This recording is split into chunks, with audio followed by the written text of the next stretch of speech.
जोहार। आज अनुसूचित क्षेत्र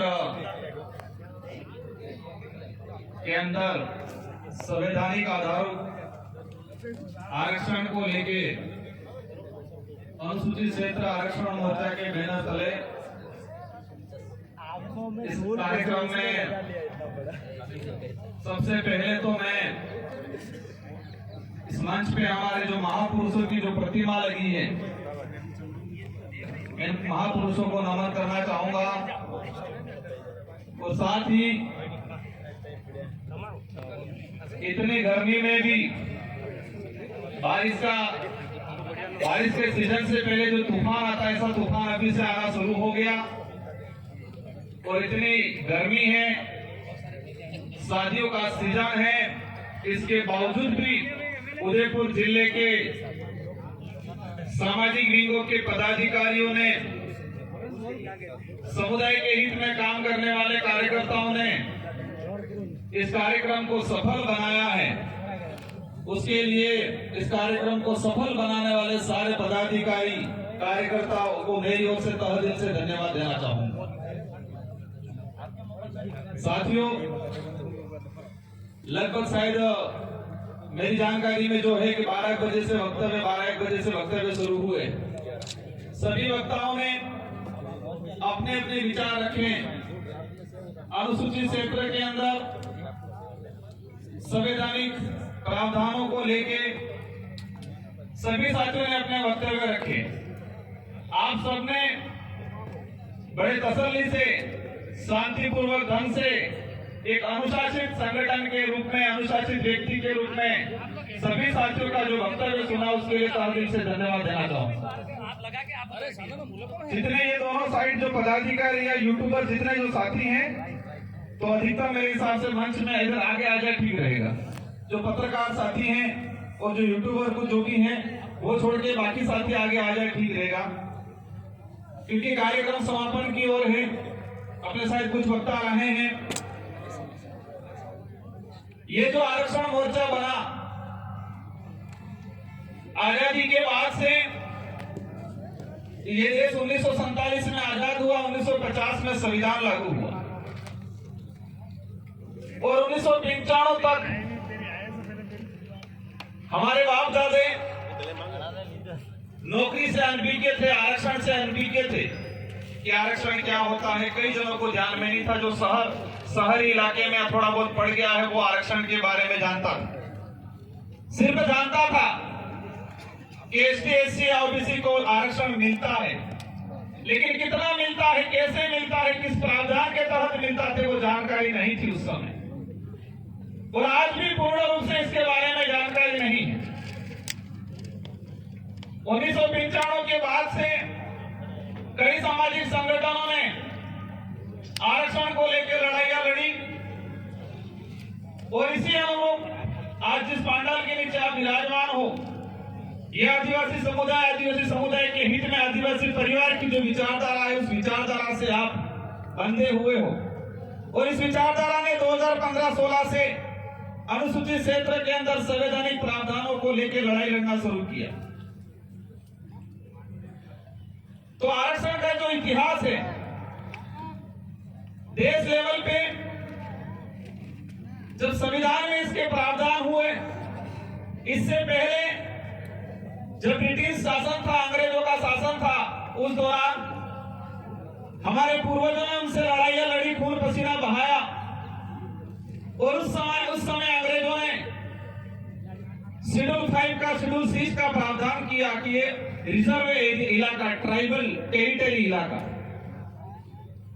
और इसी को संविधान के अंदर सम्मिलित किया गया। और आज मैं सांसद के रूप में हूं, रिजर्व कैटेगरी से जो अधिकारी कर्मचारी हैं, तो हम सब उसी का परिणाम है, शेड्यूल 5 के प्रावधानों का। उसकी वजह से हमें ये रिजर्वेशन का प्रावधान मिला और उस कागज परिणाम, उस जो ये कागज था, ये प्रमाण पत्र था, उसको हमारे निर्वाचन आयोग में जमा किया और उस वजह से मुझे चुनाव लड़ने का अधिकार मिला। आज देश के अंदर, केंद्र के अंदर 7% रिजर्वेशन मिलता है। देश की जो जनसंख्या है, उस जनसंख्या के हिसाब से 7 से 8% एसटी है तो 7 से 8% लमसम केंद्र में रिजर्वेशन मिल रहा है। केंद्र की सरकार की जो भर्तियां होती है देश लेवल, पहला स्टेप वो हो गया। सेकंड नंबर, राज्य स्तर की भर्तियों में राजस्थान के अंदर 13% आदिवासी समुदाय है 2011 की जनगणना के अनुसार। तो राज्य के अंदर 13% रिजर्वेशन मिलना चाहिए, लेकिन कई बार नहीं मिल पाता। तीसरे नंबर पे हमारा शेड्यूल एरिया, और शेड्यूल एरिया के अंदर 45% रिजर्वेशन का प्रावधान, मतलब 100 नौकरियां में निकलती हैं तो 100 में से 45 नौकरी शेड्यूल ट्राइब को मिलने का प्रावधान अनुसूचित क्षेत्रों में। तो आरक्षण के 3 स्टेप हो गए, केंद्र सरकार का राज्य स्तर पे 13% और शेड्यूल एरिया पे 45%। अब होता क्या है, सरकार आरक्षण देना नहीं चाहती, लेकिन आरक्षित वर्ग को आपस में लड़ाना जरूर चाहती है। और लड़ाया इसलिए जाता है राजनीति के लिए। चंडीवाल भाई 2 मिनट रुक जाना, 2 मिनट चंडीवाल, 5 मिनट रुक जाओ। सुप्रीम कोर्ट का जजमेंट आया और सुप्रीम कोर्ट के जजमेंट में यह कहा गया कि आरक्षण के अंदर कैटेगरी की जाएगी, मतलब संथाल अलग, भील अलग, गोंड अलग, सहरिया अलग, मीणा अलग, दानका अलग, गरासिया अलग। और सरकार ने इनके आईटी सेल के माध्यम से देश लेवल पे प्रचार किया और आपस में लड़ाने लगे। मध्य प्रदेश में कहने लगे संथाल को, गोंड को कि तुम्हारा आरक्षण भील खा गया। हमारे गरासिया को बोलने लगे तुम्हारा आरक्षण भील खा गया। भीलों को कहने लगे तुम्हारा आरक्षण मीणा खा गया। सहरिया को कहने लगे तुम्हारा आरक्षण भील और मीणा खा गया। आदिवासी समुदाय जब आरक्षण को समझने लगा कि संवैधानिक आरक्षण कितना है, कितना मिलना चाहिए, कितना अन्याय हो रहा है, जब ये समझने लगा तो उन्होंने आपस में लड़ाने की पॉलिसी कर दी। तो यही ये आज जो कारवा है हमारा अनुसूचित क्षेत्र आरक्षण मोर्चा, पहले हमने बांसवाड़ा में, सेकंड नंबर प्रतापगढ़ में, और आज तीसरे नंबर पे आज उदयपुर के पदाधिकारी ने आयोजन कराया। सुप्रीम कोर्ट का जजमेंट आया, राजस्थान के अंदर केंद्र के अंदर बीजेपी की सरकार है और उस सरकार को डबल इंजन की सरकार के रूप में वो खुद दावा करते हैं। मतलब डबल इंजन मतलब डबल पावर। और यही उनके पदाधिकारी गांवों में, शहरों में रैलियां निकालने लगे और कहने लगे कि आरक्षण मिलना चाहिए। उन्होंने एक कमेटी बनाई, बीच में सारे मिक्स होकर रैलियां निकाल रखी। जिसकी डबल इंजन की सरकार है उनके ही पदाधिकारी यहां पर गुमराह करने लग गए थे। और हमारा कारवा 2016 से चलता आ रहा है संवैधानिक अधिकारों की लड़ाई लड़ते हुए।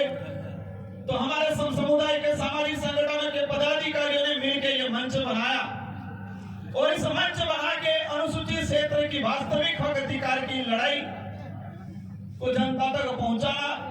और जो डबल इंजन की सरकार के जो नुमाइंदे जो नीचे लेवल पे घूमने वाले जो जनता को गुमराह कर रहे थे, आपस में लड़ाने का जो काम कर रहे थे, इन लोगों को मुंह बंद करने का काम किया इस मंच ने। तो मैंने कोशिश किया कि ये लड़ाई क्यों लड़ी जा रही है, आज हम एकत्रित क्यों हैं। अब हमारी लड़ाई किसी समुदाय से नहीं है, न जैन से है, न ब्राह्मण से है, न राजपूत से है, न मीणा से है, न सहरिया से है, न संथाल से है। हमारी लड़ाई किसी धर्म से भी नहीं है। हमारी लड़ाई कांग्रेस बीजेपी वाला पार्टी लड़ाई ही नहीं है हमारी। अब आप विचार कर रहे होंगे हमारी लड़ाई क्या है। हमारी लड़ाई संविधान के अंदर जो संवैधानिक प्रावधान है उसको धरातल पे लागू क्यों नहीं किया जा रहा है, वो लड़ाई है। अब लड़ाई है किससे? लड़ाई ये है संवैधानिक अधिकारों को लागू करना, ये लड़ाई है। और लड़ाई है किससे? जो इस काम में रोड़ा बन के खड़ा है उससे है। तो रोड़ा बन के कौन खड़ा है? वर्तमान सरकार। वर्तमान सरकार किसकी है? कांग्रेस, बीजेपी की, और इससे पहले कांग्रेस की थी। हमारे खेत की लड़ाई नहीं है। जब बात आती है क्षेत्र के अंदर समुदाय की, इस क्षेत्र में सभी समुदाय के लोग रहते हैं। जब एक बाप के दो भाई हैं, एक बाप के दो बेटे हैं, अगर एक बाप की जो 5 बीघा जमीन है, अधिकार और सच्चाई ये मतलब इसका फर्ज ये बनता है कि 2.5 बीघा दोनों को बराबर बांटा जाए, ये न्याय है। और बाप या एक बड़ा बेटा चालाकी से 4 बीघा ले ले और एक बेटे को 1 बीघा दे दे, अब छोटे बेटे के हक बनता है कि नहीं बनता है अन्याय के खिलाफ लड़ाई लड़ने का? वो सगा भाई है लेकिन फिर भी उसका फर्ज है, उसका हक बनता है, उसका अधिकार है कि अन्याय के खिलाफ आवाज उठाना। वही चीज अनुसूचित क्षेत्र के अंदर हो रहा है। 75% अनुसूचित क्षेत्र के अंदर ट्राइबल समुदाय रहता है, आदिवासी समुदाय रहता है, 4 से 5% एससी समुदाय रहता है, ओबीसी रहता है, जनरल रहता है। तो प्रतिनिधित्व जिसकी जितनी जनसंख्या है इतना उसका प्रतिनिधित्व होना चाहिए, ये लड़ाई है हमारी। अब इस लड़ाई में अगर कोई दूसरे समुदाय वाला, कोई धर्म वाला, कोई पार्टी वाला बीच में आके खड़ा रहता है, हमारा विरोध करता है, इसका मतलब ये तय होता है कि वो शोषणकारी नीति वाला आदमी है, वो अन्याय करने वाला आदमी है और वो हमारा दुश्मन है। इस बात को समझना पड़ेगा। अब मैं कुछ आंकड़ों पे आना चाहूंगा। यह आरक्षण मोर्चे की जो लड़ाई थी, काफी भर्तियां हैं। हम कहते हैं अन्याय हुआ, सरकार कर रही है, कुछ लोग कहते हैं अन्याय नहीं हुआ, सरकार नहीं कर रही है। तो हम आंकड़ों की बात करें, अनुसूचित क्षेत्र के अंदर आरएस अधीनस्थ सेवा की भर्तियां निकली। मैं 3 से 4 भर्तियों का उदाहरण बताना चाहूंगा। 2013 के अंदर आरएस अधीनस्थ सेवा की अनुसूचित क्षेत्र के लिए 43 सीटें आई और 43 में से एसटी का जो 45% जो अधिकार नहीं कहेगी, अधिकार तो ज्यादा है, 45% जो प्रावधान था उस अनुरूप मिलना चाहिए था 19 सीटें, मिली कितनी? 18, 41%। ओपन कैटेगरी जो 50% जो अनारक्षित सीटें रखी है, उन सीटों में सभी वर्ग के लोग जा सकते हैं, ये प्रावधान है बोलने में, कागजों में, लेकिन होता नहीं है। तो उसके हिसाब से मिलनी चाहिए थी 21 सीटें, लेकिन वहां मिली 25 सीटें। जब रिजल्ट आया 2013 आरएस अधीनस्थ सेवा का, 45 सीटों पर सीधे अनुसूचित क्षेत्र के सामान्य वर्ग से भरी गई और एसटी के कितने पद भरे? जो 18 मिले थे वही। 75% जनसंख्या वालों को 18 और बाकी 25 सीटें से भरी गई और एससी को मिला 0। वही चीज 2016 के अंदर 29 सीटें आई, एसटी को मिली 12, सामान्य ओपन कैटेगरी की रही 17 और एक भी एसटी एससी कैटेगरी का सामान्य सीट पे इसका चयन नहीं हुआ। वही चीज 2018 के अंदर 49 सीटें आई, एसटी को मिली 42 सीटें, तो एसटी को मिली 12 सीटें, कितने प्रतिशत? 32%। 2013-2016 का जो अधिसूचना है वो कह रही है 45%, लेकिन यहाँ पर कितना मिला? 32% और ओपन कैटेगरी की सीटें आई 25 सीटें। एसटी को मिली अनुसूचित क्षेत्र के अंदर 12 सीटें, ओपन कैटेगरी को मिली 25 सीटें। इस प्रकार तीनों भर्तियों के अंदर 109 सीटें आई, 109 में से 49 एसटी को और 67 सीटें ओपन कैटेगरी की रही। जब रिजल्ट आया, देखा एक भी आरक्षित वर्ग का बच्चा सामान्य सीट पे नहीं गया। अब जो ज्यादा डेढ़ होशियार है वो कहते हैं कि मेरिट में नहीं आया होगा, पढ़ा नहीं होगा, ज्यादा नंबर कम आए होंगे। मैंने सारी भर्तियों की स्टडी की, जो ओपन मेरिट फाइट कर रहा था, उस बच्चे को भी रिजर्व कैटेगरी में डाला गया। क्या ये अन्याय नहीं है? इस बात को दूसरे पार्टी वाले करते हैं? नहीं करते। और जब हम करते हैं, कहते हैं कि ये लोग भड़काने आए हैं, ये लोग गुमराह कर रहे हैं। मैंने कई बार कहा है, एक सार्वजनिक मंच पे या एक ऑडिटोरियम के अंदर सारे पार्टियों के नेता एक मंच पे आए और ऑनलाइन डिबेट होनी चाहिए।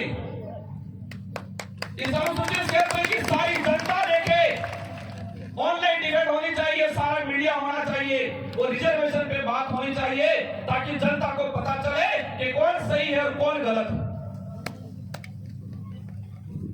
ऐसे ही आज देश के अंदर स्थिति क्या हो रही है, देश के अंदर किस पहाड़ में कौन सा मिनरल है,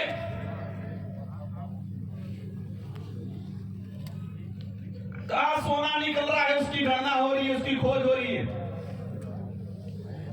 कहां चांदी है इसकी गणना हो रही है, इसकी खोज हो रही है।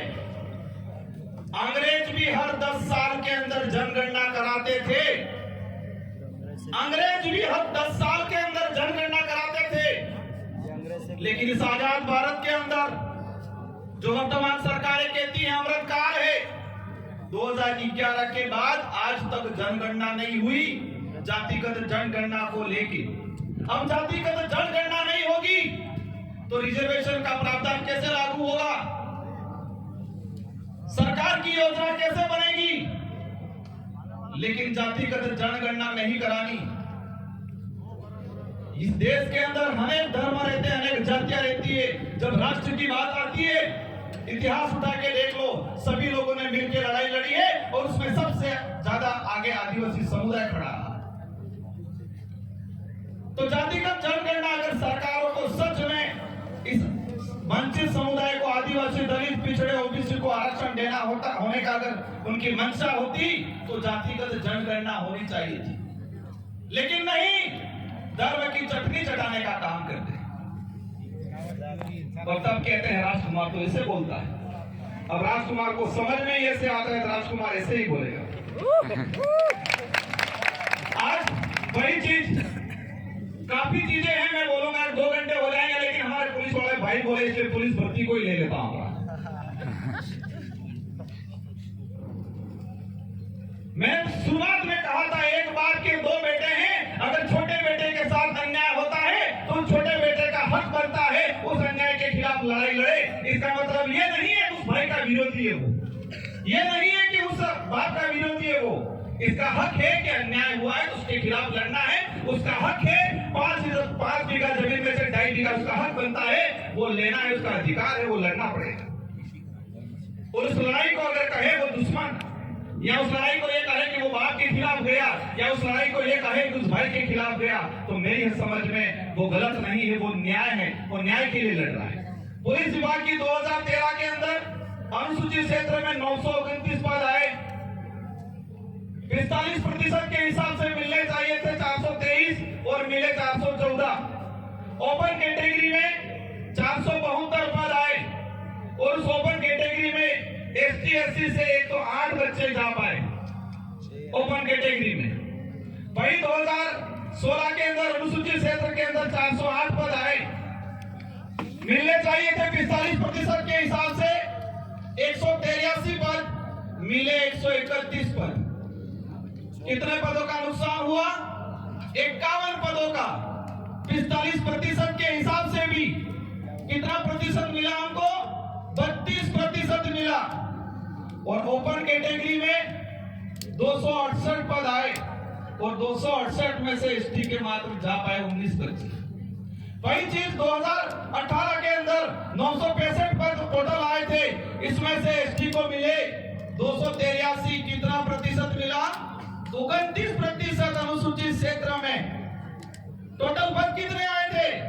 965 और 965 में से एसटी को कितना मिला? 283। कितना प्रतिशत मिला?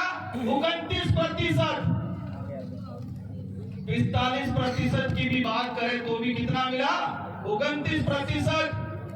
और ओपन कैटेगरी के आए 619 पद और ओपन कैटेगरी में एसटी के कितने बच्चे गए? 2 बच्चे मात्र।